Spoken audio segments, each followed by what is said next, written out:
విషయాలు నేను మీకు జ్ఞాపకం చేయాలని ఆశపడుతూ ఉన్నాను. ప్రార్థన వల్ల మనకు కలిగే ఉపయోగాలు ఏమున్నాయో మీరు కాస్త చెప్పాలని నేను ఆశపడుతున్నాను. మీ నోటి ద్వారా నేను వినాలి. ఏమండి, ఇప్పుడు ఈ ఫ్యాన్ ఉంది, ఫ్యాను వల్ల మనకు ఉపయోగం ఏమిటని అడిగితే ఏం చెప్తారు?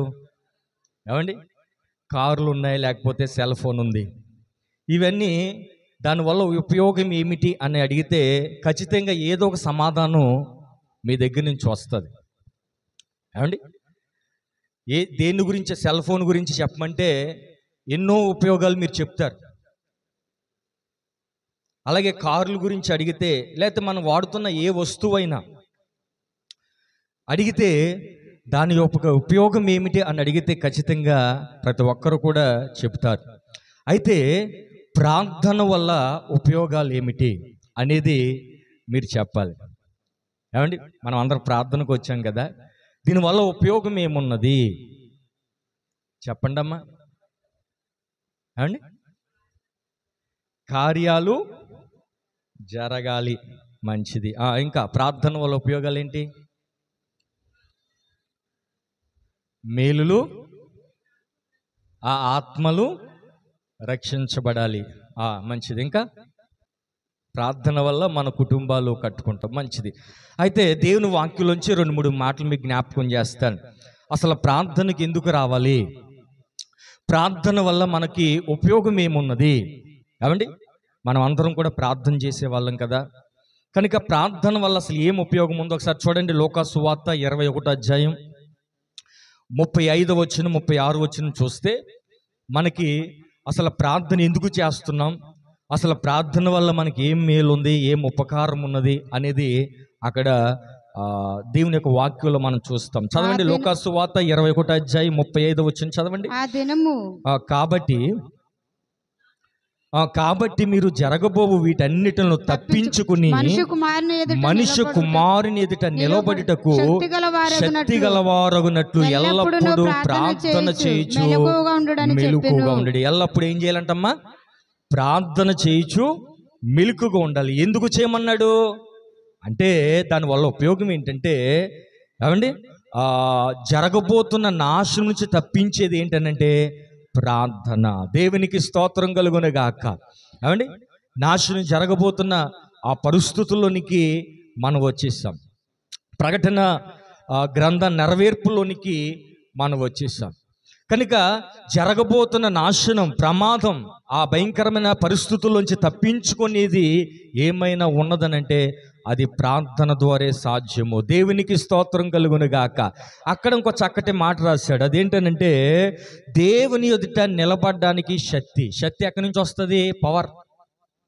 అవండి, పవర్ ఎక్కడ జనరేటర్ అవుతుందంటే ప్రార్థనలో మనకి శక్తిని మనం పొందుకుంటాం. దేవునికి మహిమ కలుగునుగాక. మనం ప్రార్థన ఎందుకు చేయాలంటే మనం శక్తిమంతులం అవుతాం. ఆ శక్తి దేవుని ఎదుట మనల్ని నిలబెడుతుందంట. దేవునికి మహిమ కలుగునుగాక. కనుక మనము నాశనం నుంచి తప్పించుకోవాలన్నా, దేవుని ఎదుట ఒక రోజున నిలబడ్డాలంట, మనకి ఖచ్చితంగా ఏం అవసరము చెప్పాలమ్మా? ఏం అవసరము? ప్రార్థన. కనుక ఎవ్వరు కూడా ప్రార్థనను నిర్లక్ష్యము చేయకూడదు అనేది నేను మీకు జ్ఞాపకం చేస్తూ ఉన్నాను. ఏమండి, నినివే ప్రజలు మనకు తెలుసు, వారికి కలుగుతున్న నాశనం నుంచి తప్పించుకోవడానికి వాళ్ళందరూ ఏం చేశారమ్మా? ప్రార్థన చేసి ఆ నాశనం నుంచి వారు తప్పించుకున్నారు. రెండవ ఉపయోగం చూద్దాం రండి. లూకా సువార్త 22వ అధ్యాయం 46వ వచనంలో అసలు ప్రార్థన వల్ల మనకి ఏం ఉపయోగం అనేది అక్కడ రాశాడు. మీరెందుకు నిద్రించుచున్నారు? శోధనలో ప్రవేశించుకుంటున్నట్లు లేచి ప్రార్థన చేయుడి. ఏంటంటే రెండో ఉపయోగం ఏంటమ్మా? ఏమండి, శోధనలోనికి అంటే శోధకుడు ఒకడు ఉన్నాడు, మనకు విరోధి ఒకడు ఉన్నాడు. అపవాది మనల్ని శోధిస్తూ ఉంటాడు, మనల్ని నాశనానికి ఏమండి వాడు నడిపిస్తూ ఉంటాడు, మనల్ని ఇబ్బంది పాలు చేయడానికి చాలా రకాలైన ప్రయత్నాలు వాడు చేస్తూ ఉంటాడు. అయితే వాటి నుంచి, వాడి యొక్క కుయుక్తుల నుంచి తప్పించుకునే గొప్ప ఆయుధం ఏదైనా ఉన్నది అని అంటే అది ప్రార్థన. దేవునికి మహిమ కలుగును గాక. కనుక నాశనం నుంచి తప్పించుకోవాలన్నా ప్రార్థన చాలా అవసరం. దేవుని ఎదుట ఒక రోజున మనం నిలబడాలన్నా ప్రార్థన చాలా అవసరం. శోధనలో నుంచి మీరు చెప్పాలి, శోధనలో నుంచి తప్పించుకోవాలన్నా ప్రార్థన అనేది చాలా ప్రాముఖ్యమైన అంశం అనేది మనం గుర్తించుకోవాలి. కనుక మనం ఎవరం కూడా ప్రార్థన విషయంలో అశ్రద్ధగా ఉండకూడదు. ఇంకా చక్కటి మాట అపోస్తుల కార్యాల్లో మనం చూస్తాం. అసలు ప్రార్థన వల్ల చాలా మేలు. 2వ అధ్యాయం 21వ వచనం చూడండి. అపోస్తుల కార్యాలు 2వ అధ్యాయం 21వ వచనం చదవండి. అప్పుడు ప్రభు నామమును బట్టి ప్రార్థన చేయవారందరూ రక్షణ పొందుదురు. ఎప్పుడు ప్రార్థన, ప్రభు నామమును బట్టి ప్రార్థన చేయవారికి మాత్రమే రక్షణ దొరుకుతుంది. ఈ రోజున చాలా మంది ప్రార్థనను నిర్లక్ష్యం చేస్తూ ఉన్నారు. అంటే వారు దేన్ని నిర్లక్ష్యం చేస్తున్నారు? రక్షణను నిర్లక్ష్యం చేస్తూ ఉన్నారు. అవండి, యుగాలు భయంకరమైన పాతాళం, అక్కడ ఏడుపును పండ్లు కొరుకుటను ఉండునని వాక్యం తెలియజేస్తుంది. అలాంటి భయంకరమైన శాపగ్రస్తములోంచి తప్పించి రక్షణ పొందాలంటే, విమోచించబడాలంటే ప్రతి ఒక్కరము కూడా ప్రార్థన అనుభవము కలిగిన వారమై ఉండాలనేది వాక్యం తెలియజేస్తుంది. దేవునికి మహిమ కలుగును గాక. ఇలా మనం చెప్పుకుంటూ వస్తే చాలా విషయాలు, ప్రార్థన వల్ల చాలా ఉపయోగాలు ఉన్నాయి. కనుక మనము ప్రార్థనను ఏమాత్రం కూడా నిర్లక్ష్యం చేయొద్దని నేను మీకు జ్ఞాపకం చేస్తున్నాను. ఇందాక దైవజనులు ఒక చక్కటి మాట చెప్పారు. మీకు మెసేజ్ అయిపోయిన తర్వాత సంఘమంతా కలిసి 1 గంట మరి ప్రార్థన చేస్తారండి అని చెప్పారు. మరి చాలా సంఘాలు చూస్తే మెసేజ్ అయిపోయిన తర్వాత చివరి ప్రార్థన చేసుకుని ముగింపులోనికి వచ్చేస్తారు. కానీ విన్న వాక్యాన్ని బట్టి 1 గంట 2 గంటలు దేవుని సన్నిధిలో ప్రార్థన చేయడం అనేది చాలా ప్రాముఖ్యమైన అంశం అనేది నేను జ్ఞాపకం చేసుకుంటున్నాను. కనుక ప్రభునందు పిల్లరా, ఇక్కడ మనం చూస్తే ప్రార్థన వల్ల మనకి మరొక ఉపయోగం. మత్తయి సువార్త 6వ అధ్యాయం 9వ వచనంలో చదివితే, మీరు ఇంటికి వెళ్ళి చదవండి, అక్కడ 7 ఉపయోగాలు ఉన్నాయి. యేసు ప్రభు శిష్యులకు పరలోక ప్రార్థన నేర్పించాడు కదమ్మా. ఏం ప్రార్థన నేర్పించాడు? పరలోక ప్రార్థన. ఆ పరలోక ప్రార్థనలో ఎన్ని ఉపయోగాలు ఉన్నాయంటే, ఎన్ని ఉన్నాయి? 7 ఉపయోగాలు ఉన్నాయి. ఆ 7 ఏంటో ఇంటికి వెళ్ళి చదువుకోండి. నేను చెప్పిన 7 అనే మాటలు అక్కడ కనబడతాయి. 7 ఉపయోగాలు. అందుకే ప్రభు వారికి ప్రార్థన నేర్పించాడు. ప్రార్థన ఎందుకు నేర్పించాడంటే అందులో ఉపయోగం ఉంది కనుక నేర్పించాడు. ఆ ప్రార్థన వల్ల వారికి మేలు కలుగుతుంది కనుక నేర్పించాడు. ఆ ప్రార్థన వల్ల వారు దీవించబడతారు కనుక ఆ ప్రార్థనను వారికి నేర్పించాడు. త్వరగా నేను చెప్పేస్తాను, మీరు చూడండి, ఇంటికి వెళ్ళిన తర్వాత మరలా చదువుకోండి.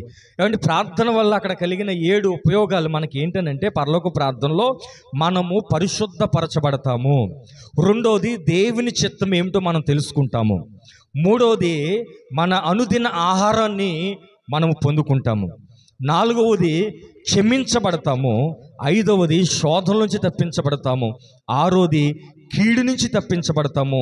7వది దేవుని రాజ్యాన్ని చూడగలుగుతాం అని 7 విషయాలు అక్కడ ఆ ప్రార్థనలో ఉన్నాయి. కనుక ఆ ప్రార్థననే శిష్యులకు యేసు ప్రభు నేర్పించాడు. దేవునికి మహిమ కలుగును గాక. కనుక ప్రతి ఒక్కరూ కూడా మరి ప్రార్థనా పరులుగా ఉండాలని దేవుడు కోరుకుంటున్నాడు.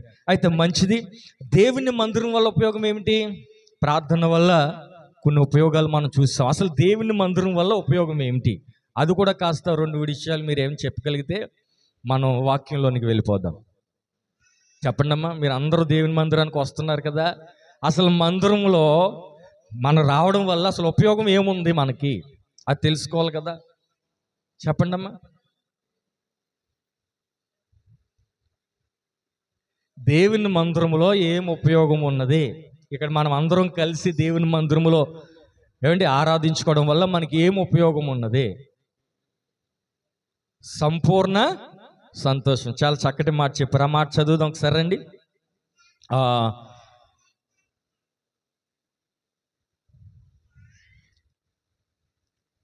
కీర్తనల గ్రంథం 36వ అధ్యాయం 8వ వచనంలో మీరు చెప్పిన ఆ సమాధానం కనబడుతుంది. చూడండి, నీ మందిరం యొక్క సమృద్ధి వలన వారు సంతృప్తి నొందుచున్నారు, నీ ఆనంద ప్రవాహములోనికి నీవు వారిని త్రాగించు. అంటే సంతృప్తి, ఆనందం అనేది దేవుని సన్నిధిలోనే దొరుకుతాయి. దేవునికి మహిమ కలుగును గాక.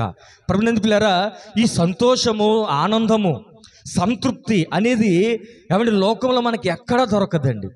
దేవుని సముఖములోనే, దేవుని సన్నిధిలోనే మనము అనుభవించగలుగుతాం. రెండో మాట కూడా నేను చెప్పేసి వాక్యంలోనికి వెళ్తాను. కీర్తన గ్రంథం 84వ కీర్తన 4వ వచనంలో అసలు దేవుని మందిరం వల్ల ఎంత ఉపయోగం ఉన్నదో అక్కడ రాశాడు.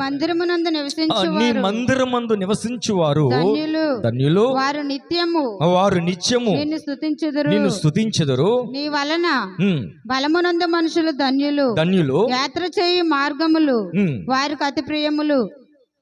చదవండి. వారు బాకాలోయలో పడి వెళ్ళుచు దానిని జలమయంగా చేదురు. తొలకరి వాన దాని దీవెనలతో కప్పును. రెండవది, నానాటికి వారు బలాభివృద్ధి నొందుతారంట. మూడవది, ప్రతివాడు సియోనులో దేవుని సన్నిధిని కనబడతాడు. ఏమండి, దేవుని మందిరములో నివసించడం వల్ల ఏమండి దీవెనలు ఉన్నాయట. వారు నానాటికి ఏమవుతారంటమ్మా చెప్పాలి, నానాటికి బలాజ్జులైపోతారంట. మూడోది, అలా దేవుని మందిరములో కనబడేవాడు సియోన్లో కూడా కనబడతాడంట. అంటే దేవుని రాజ్యంలో కూడా కనబడాలంటే అతడు దేవుని మందిరములో ఉండే అలవాటు చేసుకోవాలి. అందుకే దావీదు 23వ కీర్తనలో చక్కటి మాట అన్నాడు. ఏమన్నాడు? యెహోవా మందిరము నేను నివాసము చేసేదను, నేను దేవుని. ఏమండి చదవండి ఆ మాట. ఎప్పుడు కూడా దావీదు ఆలోచన ఏంటంటే, నేను బ్రతుకు దినములన్నీ కృపాక్షేమములే నా వెంట వచ్చును, చిరకాలము యెహోవా మందిరములో నేను నివాసము చేసేదను. దేవునికి మహిమ కలుగును గాక. కనుక దావీదు యొక్క ఆలోచన దేవుని మందిరములో నివాసం చేయాలి. ఎందుకంటే దేవుని మందిరములో సమృద్ధి ఉంది, సంతృప్తి ఉంది, ఆనందం ఉన్నది, బలాభివృద్ధి నొందుతారు. సియోనులో ఆ వ్యక్తి కనబడతాడు.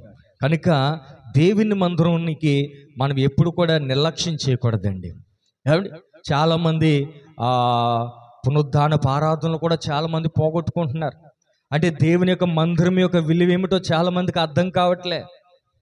వారికి ఇష్టం వచ్చినప్పుడే దేవుని మందిరానికి వారు వస్తూ ఉన్నారు. ప్రభునందు పిల్లరా, మనము ఎప్పుడు కూడా చిరకాలము దేవుని మందిరములో మనం నివాసం చేయాలట.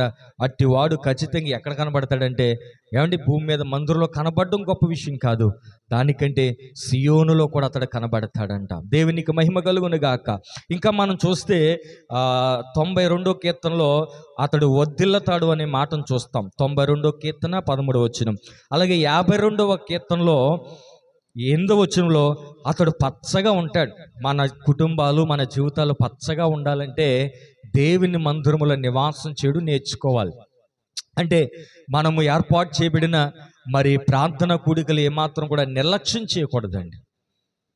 ఇంటికాడ కాలక్షేపం చేయకూడదు, అశ్రద్ధ చేయకూడదు. ఏమండి, మనం దేవుని సన్నిధిలో కుటుంబ సమేతముగా వచ్చి మీరు చక్కగా వచ్చారు, ఇంకా చాలామంది రావాల్సిన వారు ఉన్నారు. ఏమండి, వారు కూడా వస్తే అన్ని దీవెనలు వారు అనుభవిస్తారంటే దేవుని సన్నిధిలో ఉన్న ఆశీర్వాదాలు చాలా అమూల్యమైనవి. కనుక అలాంటి అనుభవించాలంటే కుటుంబాలుగా దేవుని మందిరములో నివాసం చేయడం, ఏమండి దేవుని సన్నిధిలో కనబడడం, ప్రార్థన చేయడం అనేది నేర్చుకున్న వారి జీవితాలు చాలా ఆశీర్వదించబడతాయి. వారు ఆత్మీయంగా, ఆర్థికంగా అన్ని విషయాల్లో కూడా సమృద్ధిలోనికి రావడం అనేక సాక్ష్యాలు మనం వింటూ ఉన్నాం. ఏమండి, దేవునితో సహవాసం చేసిన వారు, ప్రార్థనలో గడిపిన వారు, దేవుని మందిరముతో అంటుకట్టబడిన వారి జీవితాల్లో దేవుడు చాలా బలమైన కార్యాలు ఆయన జరిగించినట్లుగా దేవుని యొక్క వాక్యంలో మనం చూస్తాం. చాలామంది మరి అలా ప్రయోజకులయ్యారు. అలాగే మనం భూమి మీద ఇంకా భక్తులు చాలామంది అనేక గొప్ప సాక్ష్యాలు కూడా మనము గమనిస్తున్నాం. మంచిది, దేవుని యొక్క వాక్యంలోనికి వెళ్దాం. నాకు ఇవ్వబడిన సమయంలో నాకు ఒక అరగంటలో నేను ఒక దేవుని యొక్క మాటలు నేను ముగిస్తాను. చూడండి, యోహాను సువార్త 14వ అధ్యాయం 14వ అధ్యాయం మొదటి వచనం నుంచి చదువుకుందాం. మీ హృదయములను కలవరపడనీయకుడి, దేవుని యందు విశ్వాసముంచుచున్నారు, నా యందును విశ్వాసం ఉంచుడి. దేవునికి మహిమ కలుగును గాక. చిన్న ప్రార్థన చేద్దాం. పరిశుద్ధుడా, మీ ఘననామాన్ని బట్టి మీకు స్తోత్రాలు. అయ్యా ప్రభా, నీ దాసుడు ప్రభా భారంతో ఏర్పాటు చేయబడిన అయ్యా ఈ సభలు బట్టి, ఈ కూడికలు బట్టి నీకు మహిమ చెల్లిస్తున్నా. చదవబడిన వాక్యము ద్వారా మందరికి ఆశీర్వాదకరంగా మీరు మార్చమని వేడుకుంటున్నా. వాక్కు నీది, శక్తి నీది. అయ్యా నేను బలహీనుణ్ణి, నన్ను బలపరచండి. మందరికి అవసరమైన మీ మాటలు అయ్యా మీరు మాతో మాట్లాడి మమ్మల్ని ఆత్మీయంగా బలపరచమని వేడుకుంటూ నజరేయుడైన యేసయ్య నామములో ప్రార్థించి వేడుకుంటున్నాను మా తండ్రి, ఆమేన్. ఇక్కడ చదువుకున్న వాక్య భాగంలో మీ హృదయములను కలవరపడనీయకుడి. చెప్పండి అమ్మ, నాతో కలిసి చెప్పండి. మీ హృదయములను కలవరపడనీయకుడి. కలవరపడనీయకుడి అంటే అర్థం ఏంటి? అవండి, కలవరపడనివ్వద్దు అని ప్రభు చెప్తున్నాడు. కలవరం అవండి, కలవరం వచ్చినప్పుడు భయం వచ్చేస్తుంది. మొన్న 2020 సంవత్సరంలో కరోనా వచ్చింది. అవండి, దేశమంతా కూడా కలవరం, భయం, ఆందోళన. ఎప్పుడైతే కలవరం వచ్చిందో ఏమండి, ఆ వ్యాధి వచ్చిన వాడు మరి ఎక్కువ మంది భయంతో చచ్చిపోయారని మనం వార్తల్లో గమనిస్తూ ఉన్నాం. ప్రభునందు పిల్లరా, కలవరం ఈనాడు అనేక మంది జీవితాల్లో రకరకాలైన కలవరం. ఆర్థికమైన పరిస్థితులను బట్టి చాలా మంది కలవరంలో ఉన్నారు. ఏమండి, ఆరోగ్య పరిస్థితులను బట్టి చాలా మంది కలవరంలో ఉన్నారు. లేకపోతే దేశంలో ఆ పరిస్థితులను చూసి చాలా మంది కలవరపడుతున్నారు. అనేకమైన దుర్వార్తలను చూసి చాలా మంది కలవరపడుతున్నారు, భయములో ఉన్నారు. ఏంటి పరిస్థితి, ఏం జరగబోతుందని ఆలోచనలో చాలా మంది ఉన్నారు. అయితే ప్రభునందు పిల్లరా, ప్రభు చెబుతున్న మాట ఏంటి? మీ హృదయములను కలవరపడనీయకుడి, దేవుని యందు విశ్వాసముంచుచున్నారు, నా యందును విశ్వాసముంచుడి. నా తండ్రి ఇంట అనేక నివాసములు కలవు, లేని ఎడల మీతో చెప్పుదును, మీకు స్థలము సిద్ధపరచ వెళ్ళుచున్నాను.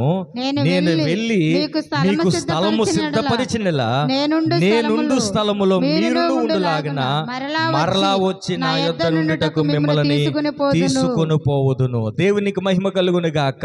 ప్రభు అంటున్నాడు, సంఘం కలవరంలో ఉందంట. అంటే ఆయన వెళ్ళిపోతున్నాడు, తర్వాత మా పరిస్థితి ఏమిటి, మా గతి ఏమిటి, మేము ఎక్కడ వెళ్ళబోతున్నాం, మా స్థితిగతులు ఏమిటి అని ఆనాడు సంఘాలు కలవరంలో ఉన్నాయి. యేసుక్రీస్తు ప్రభు ఆయన మరణించిన తర్వాత మరి శిష్యులందరూ కూడా కలవరపడినట్లుగా వాక్యములో మనం చూస్తాం. అంటే ఆయన పని ఆయన ముగించుకుని వెళ్ళిపోయాడు, ఇప్పుడు మా పరిస్థితి ఏమిటి అని శిష్యులు చాలా కలవరపడినట్లుగా కూడా వాక్యములో మనం చూస్తాం. అయితే దేవుని బిడ్డలకు దేవుడిస్తున్న అభయ హస్తం ఏంటంటే, మీరు మీ హృదయాలను కలవరపరుచుకోవద్దు, మీరు భయపడొద్దు, మీరు ఆందోళన చెందవద్దు. నేను మీ కొరకు ఒక నివాస స్థలాన్ని ఏర్పాటు చేస్తున్నాను. ఆ స్థలములో నాతో పాటు మీరు ఉండులాగన మరలా వచ్చి మిమ్మల్ని తీసుకుని పోతాను గనుక మీ హృదయాలను కలవరపడనవద్దని దేవుని యొక్క వాక్యంలో మనం చూస్తున్నాం. ఏమంటే ఈనాడు చాలా మంది కలవరపడుతున్న పరిస్థితులను ఏమిటో ఒకసారి చూద్దాం రండి. ఆ దేవుని వాక్యంలో నుంచి మత్తయి సువార్త 24వ అధ్యాయం 6వ వచనంలో చూస్తే చాలా మంది ఇప్పుడు ఎక్కువ కలవరపడుతున్న విషయాలు ఇదే. చూడండి, యేసు వారితో ఇట్లనెను, మరియు మీరు యుద్ధములను గూర్చియు యుద్ధ సమాచారములను గూర్చియు వినబోదురు, మీరు కలవరపడకుండా చూచుకునిడి. ఇవి జరగవలసినవే గాని అంతము వెంటనే రాదు. ప్రభునందు పిల్లరా, మరి ప్రస్తుత కాలములో మరి యుద్ధ వాతావరణాలు చూస్తున్నాం. అనేక దేశాలు ఇప్పుడు మనం గమనిస్తూ ఉంటే బూడిదైపోతున్నాయండి. చాలా భయంకరమైనది ఏదైనా ఉందంటే యుద్ధం అండి. యుద్ధం జరిగిన ప్రాంతాల్లో చీకటైపోతుంది, కరెంట్ ఉండదు, ఆహార వసతులు ఉండవు. ఏమండి, ఆ ప్రాంతంలో చాలామంది అనారోగ్య సమస్యలకు గురైపోతూ ఉంటారు. ఇప్పుడు మనం ఎక్కువగా వింటున్న వార్తలు కూడా ఇవే. ఏమండి, కనుక అందరూ కూడా అణుబాంబులు తయారు చేసుకుని పెట్టుకున్నారు, ప్రతి దేశం కూడా. ఏమండి, కనుక 3వ ప్రపంచ యుద్ధం గనక వస్తే దేశము, ప్రపంచమంతా కూడా చాలా భయంకరమైన పరిస్థితుల్లోనికి వెళ్ళిపోతుంది. కనుక ఇలాంటి యుద్ధాన్ని గురించి, యుద్ధ సమాచారాల గురించి మీరు వింటారు. అలా విన్నప్పుడు మీరు మాత్రం కలవరపడొద్దు, భయపడవద్దు. ఎందుకంటే మీకు ఈ లోకం శాశ్వతమైనది కాదు. మీ కొరకు నేను ఒక ఉన్నతమైన స్థలాన్ని నిర్మిస్తూ ఉన్నాను. అక్కడ ఉండడానికి నేను మరలా వచ్చి మిమ్మల్ని తీసుకుని వెళ్ళిపోతానని ప్రభు మాట్లాడుతున్నాడు. దేవునికి మహిమ కలుగును గాక. అలాగే మరొక మాటను చదువుకుందాం. అపోస్తుల కార్యాలు 15వ అధ్యాయం 24వ వచనం చదువుకుందాం. అపోస్తుల కార్యాలు 15వ అధ్యాయం. కొందరు మా యొద్ద నుండి వెళ్ళి తమ బోధ చేత మిమ్మల్ని కలవరపరిచి మీ మనసులను చెరుపుచున్నారని వింటిమి.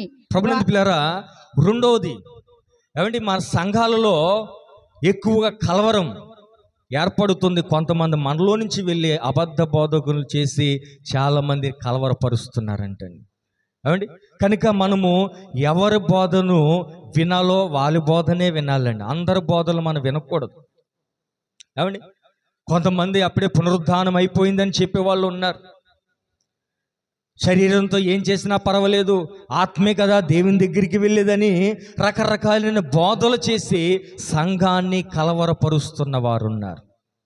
కనుక మనము ఏమంటే మన ఆత్మీయంగా నడిపించే దైవజనులు, మన ఆత్మీయ తండ్రి మన క్షేమాన్ని కోరి మనకి బలమైన సందేశాలు అందిస్తూ ఉంటారు. చాలామంది రకరకాలైన సేవకులు ఆ మాటలు విని చాలామంది కలవరపడుతూ ఉన్నారు. కనుక మనల్ని పరలోకం చేర్చడానికి దేవుడు ఒక సేవకుని ఏర్పాటు చేసుకుంటాడు.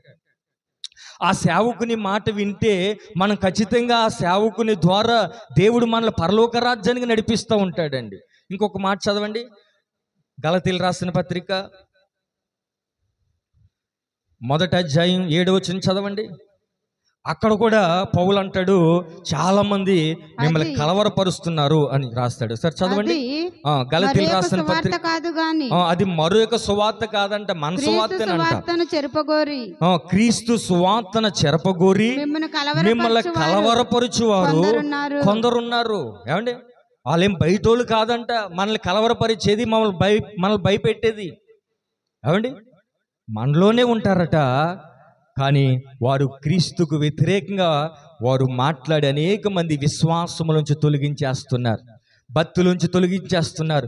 వారు దేవుని మార్గములో లేకుండా శరీర సంబంధమైన భక్తినే వారికి నేర్పిస్తూ చాలామంది ప్రభుని కలవరపరుస్తున్నారు అని ఇక్కడ పౌలు భక్తుడు మాట్లాడుతున్నాడు. కనుక మనము ఆ సువార్త వినేటప్పుడు ఏమండి, ఎవరు భారం కలిగిన వారు, ఎవరు మనల్ని ఆత్మీయంగా నడిపిస్తున్నారు అనే ఒక దైవజనుడు దేవుడు ప్రతి ఒక్కరికి ఇస్తాడండి. ఆయన నడిపింపులో వెళ్తేనే మనకు క్షేమం కలుగుతుంది, లేకపోతే మనము కలవరంలోనికి వెళ్ళిపోతాం. కలవరం ఎప్పుడైతే వచ్చిందో మనము విశ్వాసములోంచి తొలగిపోతాం. ఆ మాట ఎక్కడుంది చదవండి. ఏమండి, కలవరం ఎప్పుడైతే వచ్చిందో సంఘములో కలవరాలు రాకూడదండి. సార్ చదవండి, ఆ మాట ఎక్కడుంది. దేవుని వాక్యంలో మనం చూస్తే హెబ్రీయులకు రాసిన పత్రిక, ఏమండి, కలవరం ఎక్కడొచ్చేస్తుందో అక్కడ అపవిత్రులు అయిపోతారంట. ఒకసారి చూడండి, హెబ్రీయులకు రాసిన పత్రిక 12వ అధ్యాయం 15వ వచనం చదవండి. మీలో ఎవడైనను, హెబ్రీయులకు రాసిన పత్రిక 12:15, మీలో ఎవడైనను దేవుని కృపను పొందకుండా తప్పిపోవునేమో అనియు చేదైన వేరు ఏదైనను మొలిచి కలవరపరుచుట వలన అనేకులు అపవిత్రులైపోవుదురేమోననియు. ప్రభునందు పిల్లరా, చేదైన వేరు ఏదైనా మొలిచి కలవరపరుచుట వలన అనేకులు ఏమైపోతున్నారంటమ్మా, అపవిత్రులైపోతున్నారు. కనుక ప్రభునందు పిల్లరా, మనము సువార్తను మరి చాలా జాగ్రత్తగా మరి ఒక ఆత్మీయ నడిపింపులో మనకు ఒక దైవజనుడు ఇచ్చాడు.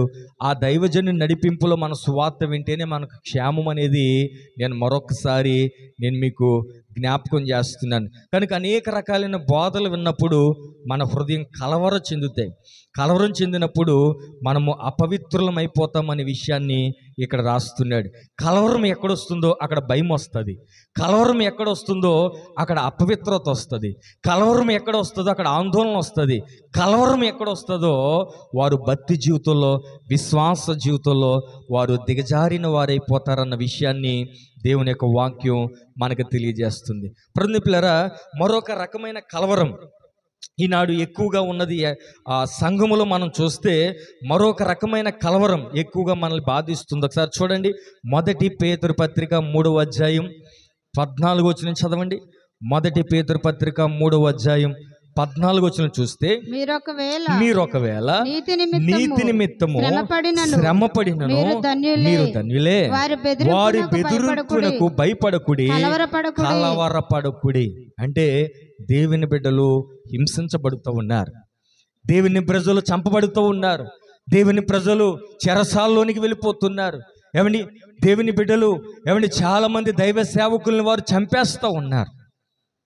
వారికి బెదిరింపులకు మీరు భయపడవద్దు, కలవరపడవద్దని సంఘాన్ని దేవుడు బలపరుస్తూ ఉన్నాడు. ఏమండి, లోకంలో మనం చూస్తే మనం చూస్తే ఒక దైవజుడిని మరి హత్య చేసినట్లుగా మనం చూస్తూ ఉన్నాం. కనుక ఇవన్నీ కూడా జరుగుతున్నప్పుడు మనం కలవరంలోనికి వెళ్ళిపోతాం. అయ్యో, దేవుని బిడ్డలు ఏంటి ఇలా అయిపోతున్నారు అనే ఒక ఆ కలవరం ప్రభునందు పిల్లరా దేశంలో అలమటిస్తూ ఉంది.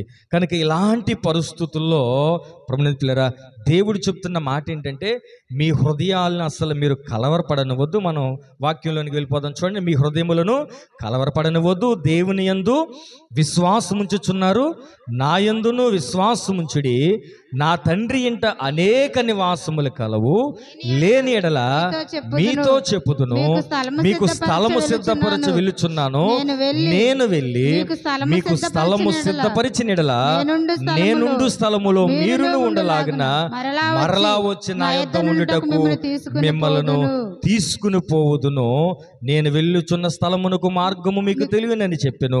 అందుకు తోమా, ప్రభువా ఎక్కడికి వెళ్ళుచున్నావో మాకు తెలియదే, ఆ మార్గం ఎలాగూ తెలియని ఆయన అడుగగా, యేసు నేనే మార్గము సత్యమును జీవమును, నా ద్వారానే తప్ప ఎవడును తండ్రి యొద్దకు రాలేడు. కనుక ప్రభునందు పిల్లరా తోమ అడుగుతున్నాడు, అయ్యా నువ్వు ఎక్కడికి వెళ్తున్నావు, మరలా నువ్వు ఎప్పుడు వస్తావు, మమ్మల్ని ఎప్పుడు తీసుకువెళ్తావు అని ప్రభుని మరి తోమ అడిగినప్పుడు, నేనే మార్గం, నేనే సత్యం, నేనే జీవం, నా ద్వారానే తప్ప ఎవడు కూడా తండ్రి యొద్దకు రాలేడు. గనుక నా యందు విశ్వాసం ఉంచండి. మీరు దేవుని యందు అనగా తండ్రి యందు విశ్వాసం ఉంచుతున్నారు కనుక కుమారుని అయిన నా యందు కూడా మీరు విశ్వాసం ఉంచండి. నేను మరలా మిమ్మల్ని తీసుకుని వెళ్ళిపోతానని ప్రభు మాట్లాడుతున్నాడు. ఆయన ఉండే స్థలం ఏమిటి చెప్పండి అమ్మా, ఆయన ఉండే స్థలం ఏమిటి? చూడండి, ప్రకటన గ్రంథం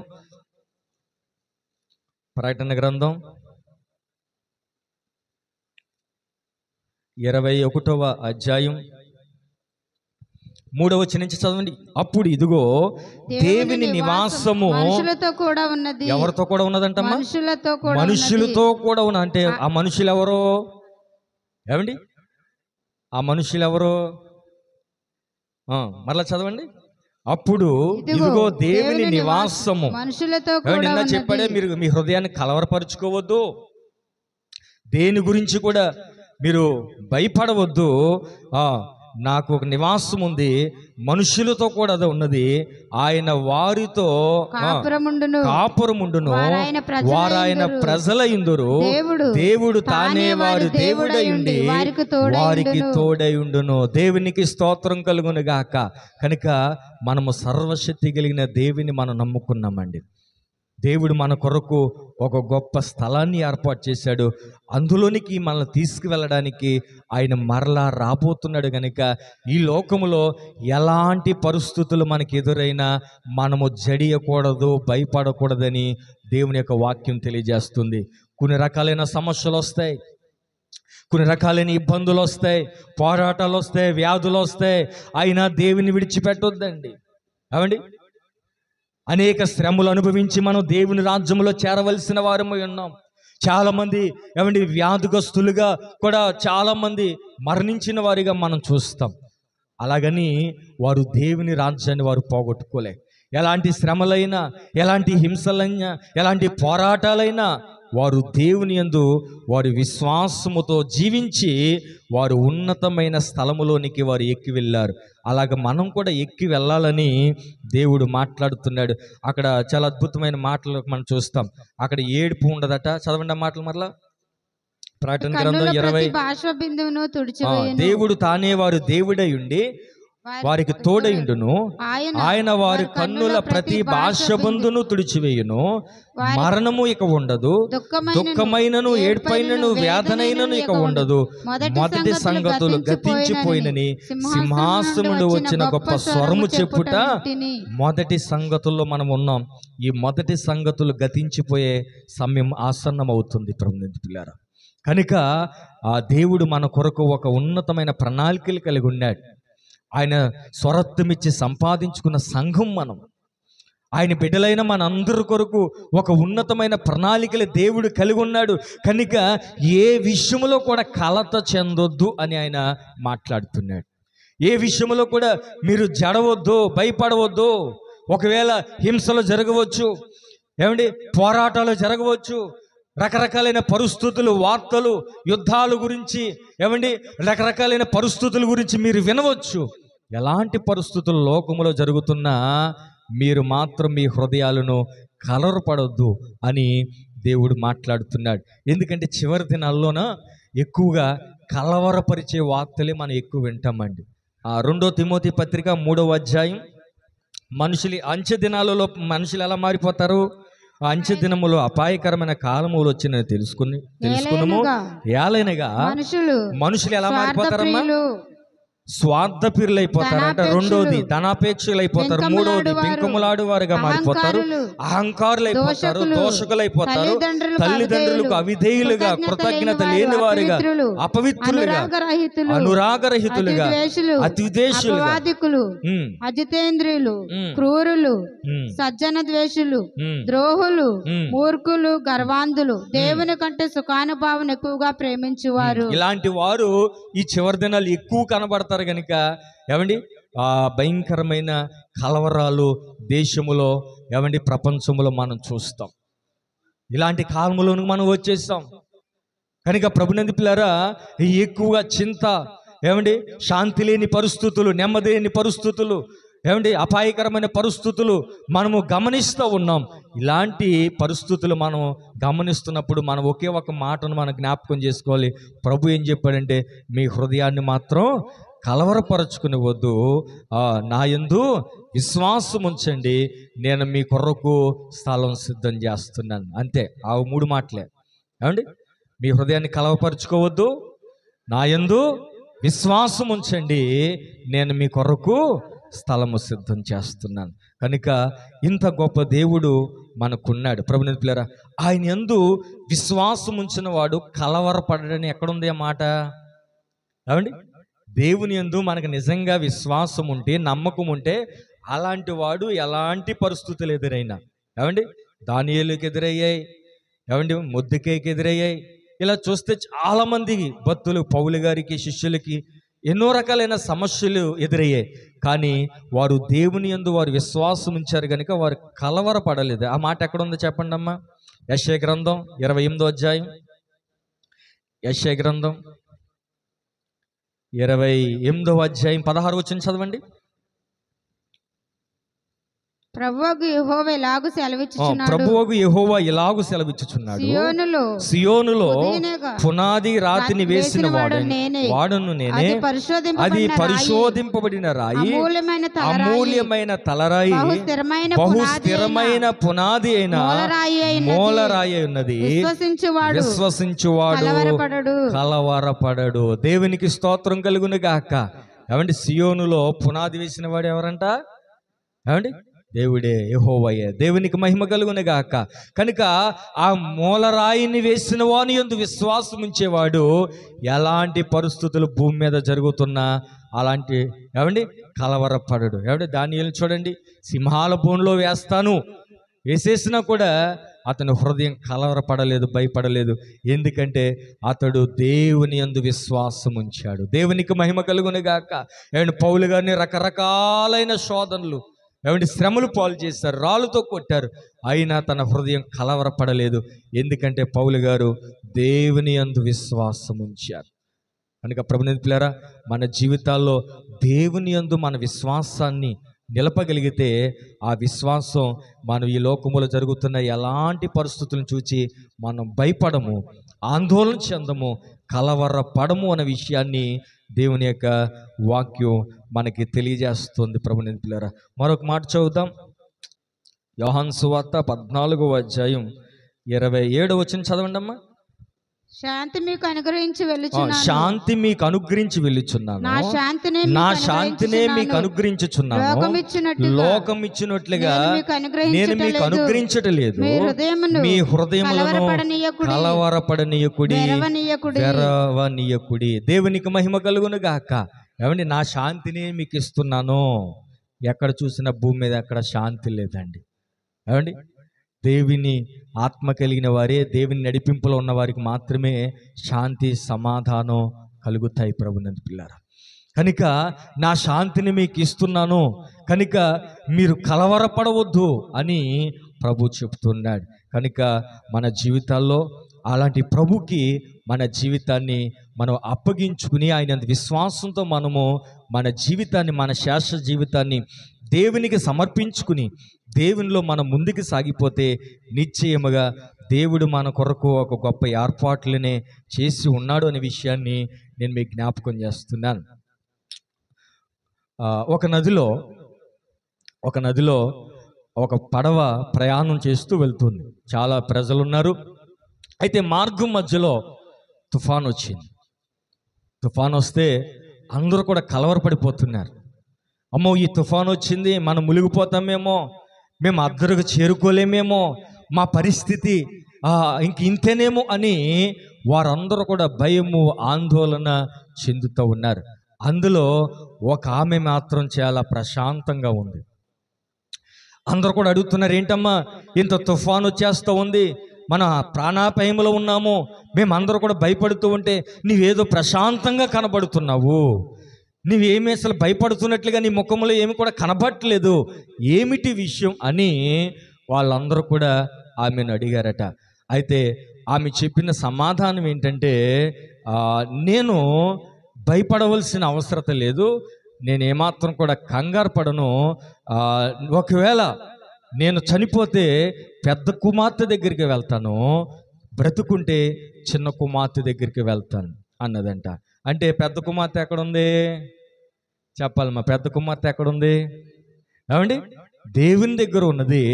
చిన్న కుమార్తె ఎక్కడుంది? ఏమండి, భూమి మీద ఉన్నది. ప్రభునందు పిల్లరా, అందుకే ఆమెకి ఇంక కలవరం లేదు.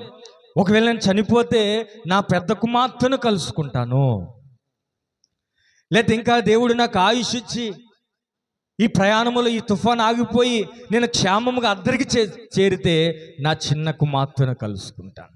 ప్రభునందు పిల్లరా, ఇలాంటి విశ్వాసంతో మనం భక్తిని చేయవలసిన అవసరత ఉందనే విషయాన్ని మనం జ్ఞాపకం చేసుకోవాలి. ప్రభునందు పిల్లరా, మనము ఏదైనా దేవుడు మన కొరకు మేలే సమకూర్చాడు. ఏమండి, పౌలు కూడా చక్కటి మాట మాట్లాడే, బ్రతుకుట క్రీస్తే, చావు అయితే చావులో ఏం లాభం ఉంది అంటే చావులో లాభం ఏమైనా ఉందా? ఏంటంటే ప్రభువును కలుసుకుంటాను, ప్రభుతో యుగయుగాలు ఉంటాననే గొప్ప నిరీక్షణతో వారు భక్తిని చేశారు. ఈ రోజున సంఘాలు కలవరపడిపోవడం కారణం ఏంటంటే ఆ దేవుని యందు విశ్వాసం లేదు. దేవుని కలుసుకుంటాము, దేవునితో ఉంటాము, ఈ బాధలు, ఈ కష్టాలు, ఈ భూమి మీద ఉన్న ఈ శ్రమలు ఇంకేమి మనకు ఉండవు, యుగయుగాలు సంతోషకరమైన ఆనందకరమైన అనుభవాల్లో దేవునితో సదాకాలము ఉంటాము అని విశ్వాసంతో భక్తిని చాలామంది చేయలేకపోతున్నారు. అందుకే వారు కలవరపడిపోతున్నారు. ఎలాంటి చిన్న వ్యాధి వచ్చినా కలవరం, ఏమంటే జ్వరం వస్తే కలవరం, ఏదైనా చిన్న సమస్య వస్తే అప్పులు భారాలు, ఏమంటే దేన్ని చూసినా కలవరపడిపోతున్నారు. కలవరం మరణానికి దారితీస్తుంది. ఏమండి కలవరం వచ్చిన ప్రతిసారి, భయం వచ్చిన ప్రతిసారి మానవుడు మరణాన్ని వెతుక్కుంటూ ఉన్నాడు. అయితే ప్రభు అంటున్నాడు, అలా మీరు కలవరపడవద్దు. ఏ పరిస్థితులను చూచి మీ హృదయాన్ని ఆందోళన చెందవద్దు. నా యందు విశ్వాసం ఉంచండి, నా యందు విశ్వాసం ఉంచిన వాడు కలవరపడడు అని ప్రభు మాట్లాడుతున్నాడు. కనుక ఆయన యందు విశ్వాసం ఉంచిన వాడు చనిపోయినను తిరుగు బ్రతుకుతాడని వాక్యం తెలియజేస్తుంది. దేవునికి మహిమ కలుగును గాక. కనుక ఆయన యందు మన విశ్వాసం ఉంచాలి. విశ్వాసం ఉంచినప్పుడు ఆ కలవరాల్లోంచి దేవుడు మనల్ని విడిపిస్తాడు, మనల్ని దాటిస్తాడు, మనల్ని విడిపిస్తాడు. మన జీవితంలో ఆయన నూతనమైన కార్యాలు, అద్భుతమైన కార్యములు ఎన్నో ఆయన చేయడానికి శక్తి కలిగిన దేవుడు. ప్రభుని పిల్లారా, కనుక ఎప్పుడైతే మనం పిరికివారం అయిపోయి, దేవునికి దూరం అయిపోయి, విశ్వాసాన్ని కోల్పోయి, ఏమండి ఎప్పుడైతే మనం కలవరపడతామో విశ్వాసాన్ని విడిచిపెట్టేస్తామండి. ఎప్పుడైతే భయం వచ్చేస్తుందో, ఎప్పుడైతే కలవరం వచ్చేస్తుందో, భక్తిని, ప్రార్థనను మనం నిర్లక్ష్యం చేస్తూ ఉంటాం. కానీ దేవుని మనం పట్టుకుంటే, విశ్వాసాన్ని మనం కాపాడుకోగలిగితే, దేవునితో మనం ముందుకు సాగిపోగలిగితే నిశ్చయముగా ప్రభుని పేర దేవునితో మనము ఉండడానికి దేవుడు మనల్ని ఏర్పాటు చేసుకున్నాడు. ఏమండి మన భూమి మీద క్షేమంగా ఉండడానికి మాత్రమే దేవుడు మనల్ని పిలుచుకోలేదు. ఆయన గొప్ప ప్రణాళికలు ఉంది. ప్రభుని పిల్లారా, ఏ దేవదూతలైతే ఏమండి ఆ స్థానాన్ని కోల్పోయాయో, ప్రభుని పిల్లారా ఆ స్థానంలో మనల్ని ఉంచాలని ప్రభుని పిల్లారా దేవుడు కోరుకున్నాడు, మనల్ని ఏర్పాటు చేసుకున్నాడు. ఆయన స్వరూపములో మనల్ని నిర్మించుకున్నాడు. ఆయన సొత్తైన ప్రజలుగా, ఆయన కుమారులుగా, ఆయన కుమార్తెలుగా ఆయన మనల్ని మలుచుకున్నాడు. ప్రభుని పిల్లారా ఇప్పుడు మరలా ఆయన ఏం చేస్తున్నాడంటే, మరలా వస్తున్నాడు, మనల్ని అందరిని కూడా తీసుకువెళ్ళడానికి రాబోతున్నాడు. ఆయన వచ్చే సమయం ఆసన్నమవుతుంది. ప్రభునందు పిల్లారా, ఆయన ఎదుర్కోవడానికి నిజంగా ఆయన యందు మన విశ్వాసం కలిగిన వారుగా ఉన్నామా? ఆయనతో అంటుగట్టబడిన వారుగా ఉన్నామా? ఆయనతో మనం సహవాసం కలిగిన వారుగా ఉన్నామా? లేకపోతే ఆయనతో ఏమాత్రం కూడా సహవాసం లేని ఆ పరిస్థితుల్లో మన యొక్క ఆధ్యాత్మిక జీవితం ఉన్నదా అనేది మనం పరిశీలన చేసుకుని, ఈ 15 రోజులు సభలో దేవునికి మరింత సమీపముగా, ఏమంటే ఈ ప్రార్థనల ద్వారా దేవునికి మరింత సమీపముగా మనకు ఆధ్యాత్మిక జీవితంలో మనం ముందుకు సాగిపోయినప్పుడు మనకి దేవుడు నిశ్చయముగా మన కొరకు ఏర్పాటు చేసిన ఆ మహిమను మనం చూడడానికి దేవుడు కృప చూపిస్తాడు అనే విషయాన్ని మనము దేవుని యొక్క వాక్యాన్ని బట్టి నేను మీకు జ్ఞాపకం చేస్తూ ఉన్నాను. ఇలా మనం చూస్తే పరిశుద్ధ గ్రంథంలో ఏమండి చాలామందిని మనం గమనిస్తాం. వారు కలవరపడ్డారు. కలవరపడిన తర్వాత వారు దేవుని యందు విశ్వాసం ఉంచారు. విశ్వాసం ఉంచిన తర్వాత దేవుడు వారి జీవితంలో ఒక నవనూతనమైన కార్యాలు ఎన్నో వారి జీవితంలో జరిగించినట్లుగా దేవుని యొక్క వాక్యంలో మనం చూస్తున్నాం. కనుక మనకి ఎలాంటి పరిస్థితులు ఎదురైనా మనం దేవుని మీద ఆధారపడదాం. మన దేవుడు నమ్మదగిన దేవుడు, ఆశ్చర్యకరమైన సహాయత ప్రతి సమయాల్లో, ప్రతి కాలాల్లో ఆయన పంపిస్తూ ఉన్నాడు. కనుక ఆయన కృపకు, ఆయన చేతులకు మన జీవితాల్ని అప్పగించుకుందాం. పరిశుద్ధాత్ముడు మనల్ని కూడా దేవుని రాజ్యం చూచేటట్లుగా, ఆ దేవుని రాజ్యంలో ఉండేటట్లుగా మనల్ని కూడా నడిపించును గాక.